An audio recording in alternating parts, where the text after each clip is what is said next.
बिस्मिल्लाहिर्रहमानिर्रहीम। अस्सलाम वालेकुम। हमारा आज का टॉपिक है work done by gravitational field.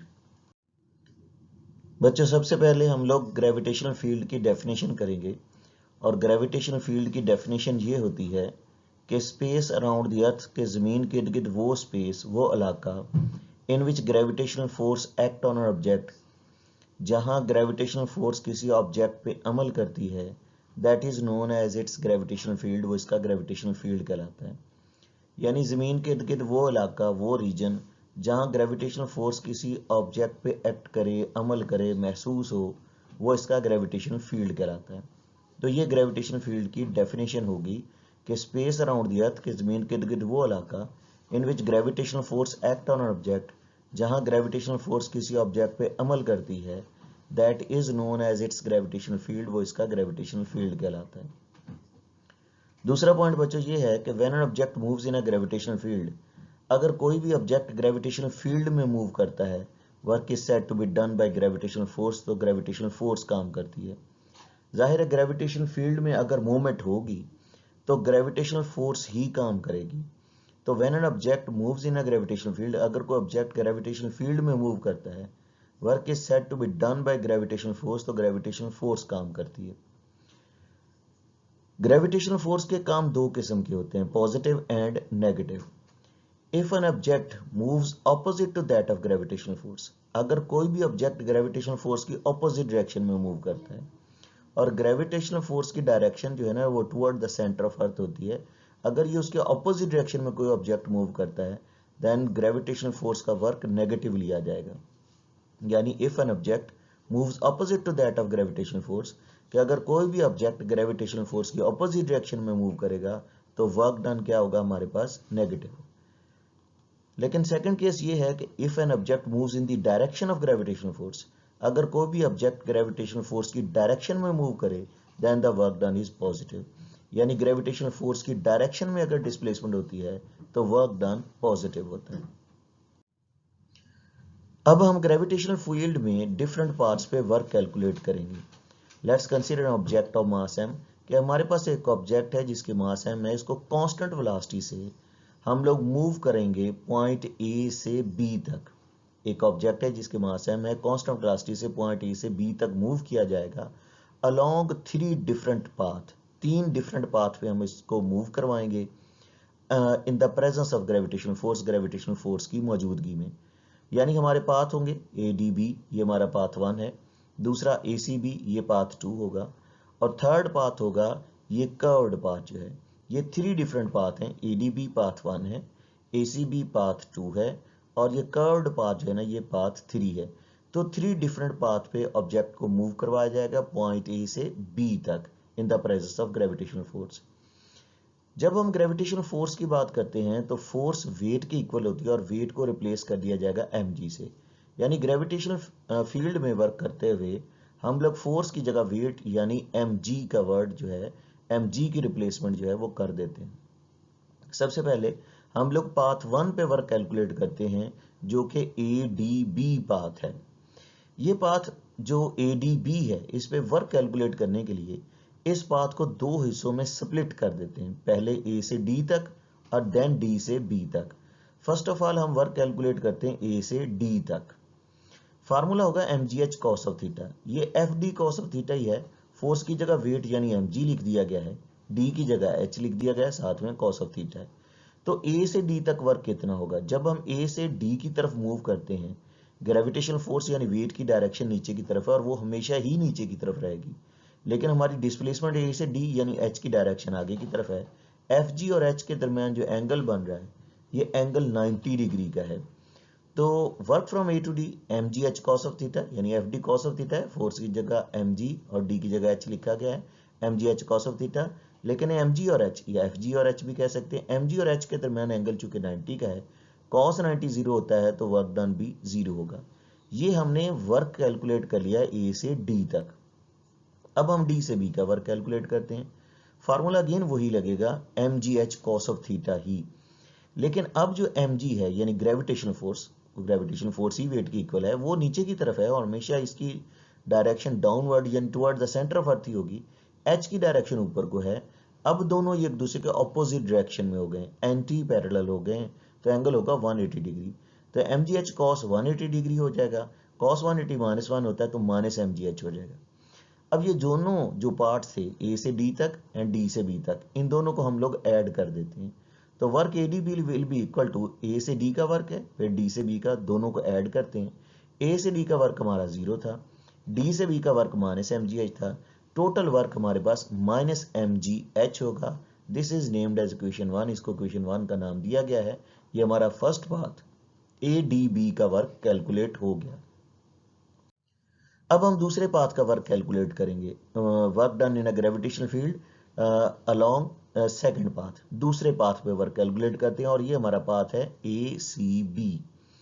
इसको भी प्रीवियस पाथ की तरह जो पाथ 1 था, हम इसको भी दो हिस्सों में स्प्लिट करते हैं। पहले ए से सी तक मूव करेंगे, फिर सी से बी तक मूव करेंगे। पहले हम ए से सी का वर्क कैलकुलेट करते हैं। तो वर्क ए सी बी कैलकुलेट करने के लिए पहले ए से सी का वर्क कैलकुलेट किया जा रहा है। M G H cos of theta, M G यानी फोर्स ऑफ ग्रेविटी तो डाउनवर्ड है, एच अपवर्ड है। अब फिर दोनों एक दूसरे के एंटी पैरेलल हैं, तो जब ऑपोजिट डायरेक्शन में हो तो एंगल होगा 180 डिग्री। कॉस 180 -1 होता है तो माइनस एम जी एच हमारे पास ए से सी का वर्क कैलकुलेट हो जाएगा। अब सी से बी का वर्क कैलकुलेट करते हैं। अगेन फार्मूला तो वही है M G H cos of theta, लेकिन सी से बी की तरफ जाते हुए हमारे एम जी यानी फोर्स ऑफ ग्रेविटी की डायरेक्शन तो डाउनवर्ड है सी से बी की तरफ जाते हुए, एच की डायरेक्शन फॉरवर्ड यानी आगे की तरफ है। तो एच और एम जी के दरमियान यानी एच और फोर्स ऑफ ग्रेविटी के दरमियान एंगल यहाँ 90 डिग्री का है।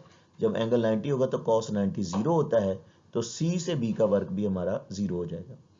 अब टोटल वर्क जो पाथ ए सी बी पे हमारे पास हुआ है वो दो हिस्सों में कैलकुलेट हो चुका है, ए से सी का भी और सी से बी का भी।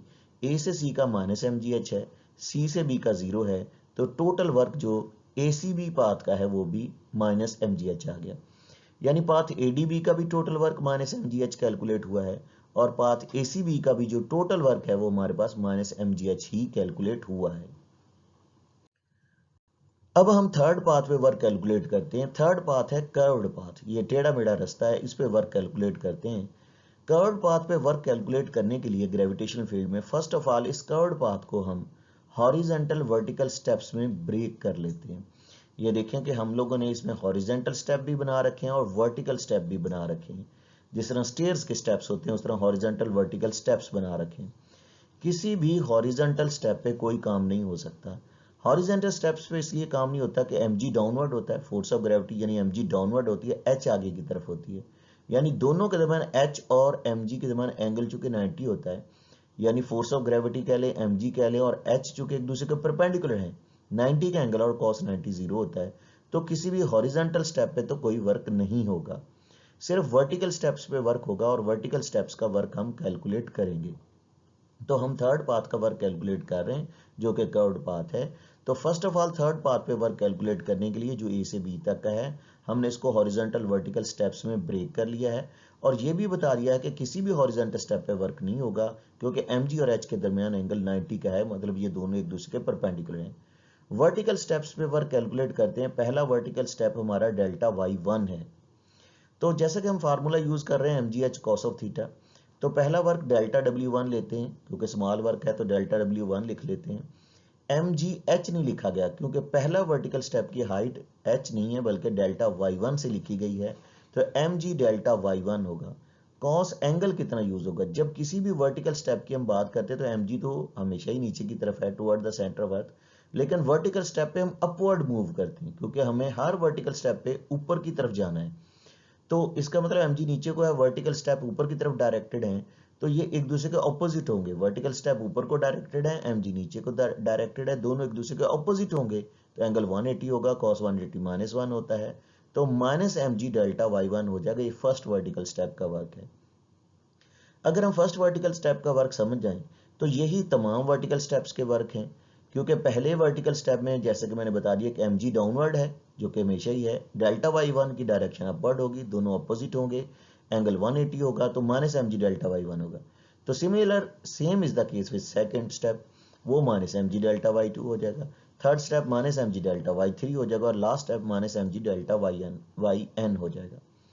अब हम इन तमाम वर्टिकल स्टेप्स के वर्क को ऐड कर देते हैं। तो ए से बी तक का वर्क होगा delta W1 plus delta W2 plus delta WN। ये तमाम वर्टिकल स्टेप्स का वर्क है, इन सबको ऐड कर देते हैं। पहले वर्टिकल स्टेप के वर्क की वैल्यू है -mg delta Y1, plus minus minus ही हो जाना क्योंकि दूसरा वर्टिकल स्टेप की वर्क है -mg डेल्टा Y2। तो अगर ये प्लस लगाते भी तो प्लस माइनस माइनस ही हो जाता क्योंकि इसके साथ यहाँ माइनस मौजूद है। इस तरह so on last vertical step का वर्क अगर हम लिखेंगे वो -mg डेल्टा YN होगा, लेकिन वो भी प्लस माइनस माइनस ही कर देगा। तो ये तमाम वर्टिकल स्टेप्स की वर्क्स की वैल्यू पुट कर दी गई हैं, -mg delta Y1, -mg delta Y2, -mg delta YN तक। अच्छा, इनमें से -mg कॉमन हो रहा है सब में से। -mg कॉमन होने से ये होगा कि तो -mg स्टार्ट में आ जाएगा। दूसरा ये भी होगा कि अंदर साइंस भी चेंज हो जाएंगी। -mg कॉमन हो गया डेल्टा Y1, -mg कॉमन हुआ है तो प्लस आ जाएगा डेल्टा Y2, फिर ये भी साइन चेंज हो जाएगी प्लस, यहाँ से भी -mg कॉमन होगा प्लस डेल्टा YN हो जाएगा। तो इस तरह से ये हमारे पास -mg हो गया और बाकी delta Y1 plus delta Y2 and so on delta YN। ये जो सारे वर्टिकल स्टेप्स के वर्क्स हैं ना, वर्टिकल स्टेप्स की हाइट्स हैं, delta Y1 delta Y2 delta Y3 and so on delta YN। अगर इन तमाम वर्टिकल स्टेप्स को इकट्ठा किया जाए टोटल हाइट h ही बनेगी। तो इस सारे की जगह हम h लिख सकते हैं, तो -mgh आ जाएगा। अब यहाँ पर आपने देखा कि हमने 3 डिफरेंट पार्ट्स पे वर्क कैलकुलेट किया, लेकिन ADB पाथ हो, ACB पाथ हो या कर्व्ड पाथ हो, हमारा आंसर -mgh ही आता रहा। इससे पता ये चलता है कि ग्रेविटेशनल फील्ड में जो वर्क है वो पाथ से इंडिपेंडेंट है, यानी जो मर्जी रास्ता अपनाया जाए हर रास्ते पे वर्क सेम आता है। तो ये पाथ से इंडिपेंडेंट है, इसको रास्ते से कुछ लेना देना नहीं। तो एक तो हमें डिफरेंट पाथ पे वर्क कैलकुलेट करना यहाँ पर आ रहा है, और दूसरा हमें ये भी पता चल गया कि जिस भी पाथ पे आप वर्क कैलकुलेट करेंगे टोटल वर्क का आंसर सेम आता रहेगा। इसका मतलब ये हुआ कि ग्रेविटेशनल फील्ड में वर्क जो होता है वो पाथ से इंडिपेंडेंट होता है, क्योंकि हर पाथ में आपका टोटल आंसर सेम आता रहेगा, यानी -mgh ही आएगा। अभी हमने इस डिस्कशन में ये तो प्रूव कर दिया कि ग्रेविटेशनल फील्ड में वर्क पाथ पे डिपेंड नहीं करता। तो ग्रेविटेशनल फील्ड एक कंजर्वेटिव फील्ड की एग्जांपल है। कंजर्वेटिव फील्ड यानी कांस्टेंट रहने वाले फील्ड कौन से होते हैं? The field in which work done is independent of path followed, कि ऐसे फील्ड जिनमें वर्क डन पाथ से इंडिपेंडेंट हो, जिनमें किया गया वर्क पाथ पे डिपेंड ना करे, वो कंजर्वेटिव फील्ड कहलाते हैं। और ग्रेविटेशनल फील्ड कंजर्वेटिव फील्ड की एक एग्जांपल है। लेकिन कंजर्वेटिव फील्ड की एक डेफिनेशन ये भी की जाती है कि ये ऐसे फील्ड होते हैं जिनमें वर्क पाथ से तो इंडिपेंडेंट होता ही है, इनमें क्लोज पाथ में वर्क जीरो होता है। तो अब हम कंजर्वेटिव फील्ड, जिसकी एग्जांपल हम ग्रेविटेशन फील्ड दे रहे हैं, इसकी एक दूसरी डेफिनेशन जो है उसको वेरीफाई करेंगे, क्या क्लोज पाथ में वर्क जीरो हो सकता है या नहीं। फर्स्ट ऑफ ऑल हम क्लोज पाथ की डेफिनेशन करते हैं। A path along which a body passes through several point, कि ऐसा पाथ जिसमें बॉडी बहुत सारे पॉइंट से गुजरे and reaches at the starting point, और दोबारा स्टार्टिंग पॉइंट पर आ जाए, उसको हम क्लोज पाथ कहते हैं। जिस तरह ये ACBA एक क्लोज पाथ लिया गया है, इसमें बॉडी सेवरल पॉइंट से गुजरेगी और दोबारा स्टार्टिंग पॉइंट पे आ जाएगी, तो ये क्लोज पाथ की एग्जांपल है। तो अब हम वेरीफाई करेंगे कि कंजर्वेटिव फील्ड, जिसकी एग्जांपल ग्रेविटेशनल फील्ड है, क्या इनमें क्लोज पाथ में वर्क जीरो होता है। तो ये क्लोज पाथ हम सजेस्ट कर चुके हैं। अब इसमें वर्क कैलकुलेट करना है, तो ये ACBA क्लोज पाथ है, इसमें वर्क कैलकुलेट करते हैं। ये क्लोज पाथ 3 डिफरेंट पार्ट्स में स्प्लिटेड है। A से C पे चलेंगे, फिर C से B पर, फिर B से A पर। फर्स्ट ऑफ ऑल A से C का वर्क कैलकुलेट करते हैं। फार्मूला हम चूंकि बार बार यही यूज कर रहे हैं, mgh cos of theta. A से C की तरफ जाते हुए mg यानी फोर्स ऑफ ग्रेविटी तो डाउनवर्ड होगी, और A से C तक की डिस्प्लेसमेंट को d1 का नाम देते हैं, तो h की जगह d1 लिख देते हैं। तो mgh cos ऑफ थीटा है, तो mgh की जगह d1 लिख दिया गया। लेकिन A से C की तरफ जाते हुए फोर्स ऑफ ग्रेविटी, वेट तो डाउनवर्ड है, डिस्प्लेसमेंट भी डाउनवर्ड है, दोनों सेम डायरेक्शन में है। जब दोनों सेम डायरेक्शन में होंगे तो एंगल 0 डिग्री होगा। cos 0 1 होता है, तो mg d1 होगा। ये A से C का वर्क है, mgh cos of theta formula he use किया गया है। mg लिखा, h की जगह d1 लिख दिया। लेकिन चूंकि mg और d1 सेम डायरेक्शन में थे, फोर्स ऑफ ग्रेविटी यानी mg और d1 दोनों सेम डायरेक्शन में थे, तो एंगल 0 डिग्री यूज किया, cos 0 1 होता है, तो mg d1 हो गया। ये तो A से C तक आ गया ना। अब C से B तक चलते हैं। C से B का फार्मूला तो हम यही यूज करेंगे दोबारा, mgh cos ऑफ थीटा। अब mg यानी फोर्स ऑफ ग्रेविटी तो डाउनवर्ड है, अब h यानी d2 की डायरेक्शन आगे की तरफ है। अब ये दोनों के दरमियान एंगल 90 डिग्री का है, तो mg d2 cos 90 डिग्री लिखेंगे। mg d2 cos 90 जीरो होता है, तो c से b का वर्ग जीरो होगा, क्योंकि mg और d2 के दरमियान एंगल 90 का है, तो cos 90 जीरो होता है, तो c से b का वर्ग जीरो हो जाएगा। अब हम b से a का वर्ग कैलकुलेट करते हैं। b से a का वर्ग mg h cos of theta again use किया जाएगा। mg h की जगह हम d3 लिखेंगे। mg यानी फोर्स ऑफ ग्रेविटी तो डाउनवर्ड है ना, h की जगह हम d3 लिखेंगे, mg d3 cos of theta. लेकिन अब हमें ये देखना पड़ेगा कि d3 का कौन सा कंपोनेंट है जो इफेक्टिव है। फोर्स ऑफ ग्रेविटी हम यहाँ भी रिप्रेजेंट कर सकते हैं, ये सारी फोर्स ऑफ ग्रेविटी की डायरेक्शन के तौर पर लिया जा सकता है, यहाँ भी रिप्रेजेंट की हुई है। तो आप देखें कि d3 और फोर्स ऑफ ग्रेविटी जो है, d3 या ये फोर्स ऑफ ग्रेविटी ले लें, तो फोर्स ऑफ ग्रेविटी और d3 के दरमियान जो एंगल बन रहा है ना, वो थीटा है।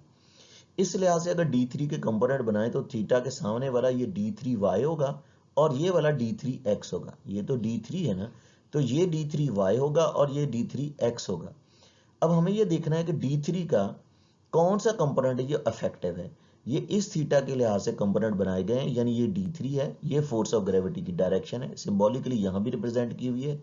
तो ये d3 हो गया, ये फोर्स ऑफ ग्रेविटी हो गई। फोर्स ऑफ ग्रेविटी और d3 के दरमियान एंगल थीटा है, थीटा के सामने वाला d3 का d3y कंपोनेंट है और ये वाला d3x कंपोनेंट है। अच्छा, अब हमें देखना है कि d3 का कौन सा कंपोनेंट इफेक्टिव है जो हमें b से a यानी ऊपर की तरफ ले जा सकता है। ये d3y तो वापस लेके जा रहे हैं, d3 का वो कंपोनेंट जो हमें b से a की तरफ ले जा सकता है ना, वो d3x है, यानी d3x से मुराद d3 cos ऑफ थीटा है। और आप फिगर से ये भी देख सकते हैं कि d3 cos of theta d1 के इक्वल है, लेकिन डायरेक्शन में d1 और d3 cos ऑफ थीटा एक दूसरे के ऑपोजिट है। तो हम करेंगे ये कि d3 cos ऑफ थीटा जो है ना, ये सारा d3 cos थीटा जो आपको पर्पल कलर में दिखाया गया, जो वर्टिकली अपवर्ड है, ये हमें b से a पर ले जा सकता है। यही d3 का इफेक्टिव कंपोनेंट है जो हमें b से a की तरफ ले जाएगा। तो लेकिन ये d3 cos ऑफ थीटा जो है ना, ये d1 के इक्वल है, डायरेक्शन में दोनों एक दूसरे के ऑपोजिट हैं, ये सारे d1 है। ये d3 cos थीटा d1 के इक्वल है, लेकिन दोनों एक दूसरे के डायरेक्शन में ऑपोजिट हैं।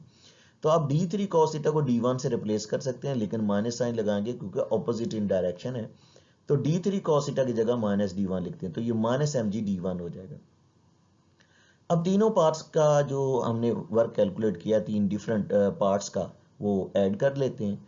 वर्क ए सी बी ए जो होगा, हमारे पास पहले ए से सी का वर्क था, फिर सी से बी का, फिर बी से ए का, यानी एम जी डी वन पहले पार्ट का वर्क था, दूसरे सी से बी का वर्क जीरो हो चुका है और बी से ए का work minus M G D one है। ये एम जी डी वन और minus M G D one cancel हो जाएंगे, तो वर्क जीरो हो जाएगा। अब हमने कंजर्वेटिव फील्ड की दोनों डेफिनेशन जो हैं वो वेरीफाई कर ली हैं, यानी कंजर्वेटिव फील्ड जिसकी एग्जांपल ग्रेविटेशनल फील्ड हमने दी हुई है, तो इसमें कंजर्वेटिव फील्ड में जो वर्क डन है वो पाथ से इंडिपेंडेंट है, हर पाथ में वर्क सेम आता है। और दूसरा ये भी अप्रूव हो गया कि कंजर्वेटिव फील्ड जो कि ग्रेविटेशनल फील्ड जिसकी एग्जांपल है, इसमें क्लोज पाथ में वर्क हमारे पास जीरो हो जाता है। बच्चों, इसका ऑपोजिट भी होता है, इसके उलट भी होता है कि ऐसा फील्ड जिसमें वर्क डन पाथ पे डिपेंड करेगा, क्योंकि हर फील्ड ऐसा नहीं होगा जिसका वर्क पाथ से इंडिपेंडेंट हो या क्लोज पाथ में वर्क जीरो हो जाए। तो ऐसे फील्ड जिनका वर्क पाथ पे डिपेंड करे, पाथ डिपेंडेंट हो, वो नॉन कंजर्वेटिव फील्ड होते हैं। और ऐसी फोर्सेज नॉन कंजर्वेटिव फोर्सेज होती हैं। फ्रिक्शनल फोर्स एक नॉन कंजर्वेटिव फोर्स है। फ्रिक्शनल फोर्स एक नॉन कंजर्वेटिव फोर्स है because when an object move over the rough surface between the two points, क्योंकि अगर आप किसी भी ऑब्जेक्ट को रफ सरफेस पे मूव करवाते हैं दो पॉइंट्स के दरमियान और डिफरेंट पाथ लेते हैं, तो हर पाथ के ऊपर फ्रिक्शनल फोर्स डिफरेंट होगी। जब फ्रिक्शनल फोर्स डिफरेंट होगी तो वर्क तो जाहिर है कि W equal to FD cos of theta force पे तो डिपेंड करेगा।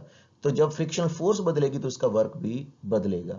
तो इस तरह फ्रिक्शनल फोर्स का जो वर्क होता है वो पाथ पे डिपेंड करता है। यानी अगर हम एक लकड़ियों के गट्ठे को खींचते हैं तो मार्बल फ्लोर के ऊपर फ्रिक्शन कम होगी, फ्रिक्शनल फोर्स कम होगी तो वर्क भी कम होगा। और अगर हम किसी घास वाले मैदान में खींचेंगे तो फ्रिक्शनल फोर्स ज्यादा होगी तो वर्क भी उसका ज्यादा होगा। तो फ्रिक्शनल फोर्स का जो वर्क होता है वो पाथ डिपेंडेंट होता है, ये कंजर्वेटिव फोर्स नहीं है, ये एक नॉन कंजर्वेटिव फोर्स है। तो फ्रिक्शनल फोर्स एक नॉन कंजर्वेटिव फोर्स है क्योंकि when an object move over the rough surface between the two point along different path, work done by frictional force जो होगा certainly depends upon path follow, ये यकीनन path के ऊपर depend करेगा। तो ये एक नॉन कंजर्वेटिव फोर्स है, इसका वर्क पाथ पे डिपेंड करेगा। बच्चों ये था हमारा आज का लेक्चर। इसमें हम लोगों ने एक लॉन्ग क्वेश्चन है बड़ा इंपॉर्टेंट 4th चैप्टर का, जिसको आज डिस्कस किया गया है, work done in a gravitational field. और हमने ये भी प्रूव किया कि क्लोज पाथ में वर्क जीरो होता है, यानी कंजर्वेटिव फील्ड को भी समझा। इसमें कोई कन्फ्यूजन हो तो आप मजीद डिस्कस कर सकते हैं। अल्लाह आपका हमें नासिर हो। अल्लाह हाफिज़।